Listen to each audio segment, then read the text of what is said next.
کھڑا کیا اور پھر وَإِلَى الْأَرْضِ كَيْفَ سُطِحَتْ کہ اس نے زمین کو کیسے پھیلایا ہوا ہے، اس زمین کو کیسے تمہارے لیے بچھونا بنایا ہوا ہے، اس زمین کو کیسے تمہارے لیے فرش بنا دیا، کبھی تو نے اس کے اوپر غور کیا؟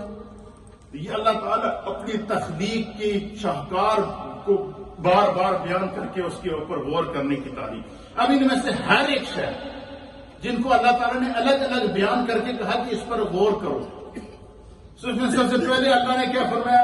وَإِلَى الْإِبِلِ كَيْفَ خُلِقَتْ کیا انسان تو اونٹ پر غور کر کے اللہ نے اونٹ کو کیسے پیدا کیا؟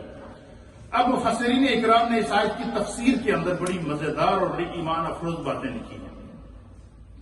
اس سے پہلی جو آیتیں ہیں اس میں اللہ تعالیٰ قیامت کا ذکر کر رہا ہے، قیامت کے احوال کا ذکر کر رہا ہے اور دیگر جو وہ اس کا ذکر کر رہا ہے، لیکن یہاں اس آیت کے اندر، آیت نمبر 17 کے اندر اللہ تعالیٰ سورۃ الغاشیہ کے کیا فرما رہا ہے؟ افلا ينظرون الى الابل كيف خلقت کیا انسان تو اس پر غور نہیں کرتا کہ تیرے رب نے اونٹ کو کیسے پیدا کیا؟ تو اس کے بارے میں مفسرین نے لکھا ہے کہ اس کی وجہ کیا ہے۔ فرمایا کہ اونٹ کی تخلیق کا اللہ تعالیٰ نے جو خصوصیت کے ساتھ ذکر کیا، اس لیے کہ اللہ تعالیٰ نے جتنے بھی تمام جانور پیدا کیے ہیں، مختلف جانور پیدا کیے ہیں، ہر جانور کی اپنی خصوصیات ہیں، اپنی اس کے اندر کوالٹیز پائی جاتی ہیں، لیکن جانوروں میں اونٹ ایک ایسا جانور ہے کہ جس کے اندر جو خصوصیات پائی جاتی ہے وہ ان خصوصیات میں فخرا ہے۔ مثلا بعض جانور ہیں اللہ تعالیٰ نے مثلا گدھا پیدا کیا ہے، گدھا ہمارے کام آتا ہے، ہم اسے بوجھ لاتے کے کام لاتے ہیں، اپنی ضرورت کے تحت اس کو جو ہے وہ کام میں لاتے ہیں، لیکن گدھے کا گوشت ہم نہیں کھا سکتے، گدھی کا دودھ ہم نہیں پی سکتے، اس کے بعض اعضاء کو، اس کے گوشت کو، اس کی اس چیز کو مسلمان کے لیے حرام کر دیا گیا، لیکن اس سے کام لانے کے لیے اللہ تعالیٰ نے تمہارے لیے سہولت میں پیدا کیا۔ آگے جا کے سورہ یاسین کی آیت نمبر 71 اور آیت نمبر 72 کے اندر اللہ تعالیٰ نے اس کا ذکر کیا ہے۔ اللہ فرماتا ہے اَوَلَمْ يَرَوْا أَنَّ خَلَقْنَا لَهُم مِّمَّا عَمِلَتْ أَيْدِينَا أَنْعَامًا اللہ سورہ یاسین کی آیت نمبر 71 اللہ فرماتا ہے کیا تم نہیں دیکھتے کہ ہم نے اپنے ہاتھوں سے جو مخلوق بنائی ہے ان میں سے ہم ان کے فائدے کے لیے ہم نے چوپائے پیدا کیے ہیں، جانور پیدا کیے ہیں۔ اللہ انسان کو کہتا ہے کہ انسان تم نے کبھی غور کیا ہے؟ کیا غور کیا ہے؟ اَوَلَمْ يَرَوْا أَنَّا خَلَقْنَا لَهُمْ کیا انسان تم نے کبھی اس پر غور کیا کہ تمہارے رب نے لَهُمْ تمہارے لیے جو ہے وہ زمین کے اوپر کیا کیا ہے؟ انعام کہتے ہیں جانوروں کو، چوپایوں کو۔ اللہ نے تمہارے فائدے کے لیے زمین پر کیا کیے ہیں؟ اپنے ہاتھوں سے جانور پیدا کیے ہیں۔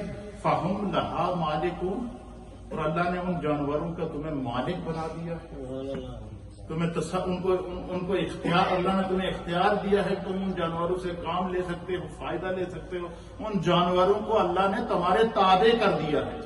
فرمایا یہ خدا کا تم پر کتنا کرم ہے کہ جانور بھی تو اللہ کی مخلوق ہے، لیکن خدا کی مخلوق ہونے کے باوجود اللہ تعالیٰ کیا کر رہا ہے کہ کہتا ہے کہ انسان اس جانور کو میں نے تمہارے فائدے کے لیے پیدا کیا، اور انسان جانور سے کیا کیا فائدہ اٹھاتا ہے؟ اللہ فرماتا ہے وَظَلَّلْنَا لَهُمْ فَمِنْهَا رَكُوبُهُمْ فرمایا کہ ہم نے ان چوپایوں کو انسان کے تابع کر دیا ہے۔ کیا کر دیا ہے؟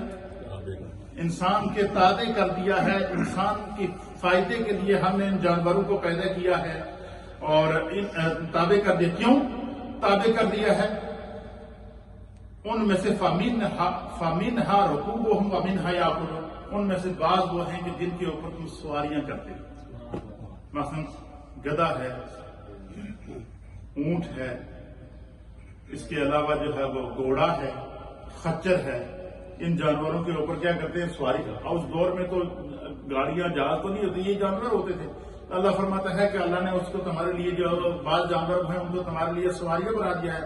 فَمِنْهَا يَأْكُلُونَ اور ان میں سے بعض وہ ہیں وَمِنْهَا يَأْكُلُونَ اور بعض کو تمہارے لیے اللہ نے رزق بنا دیا۔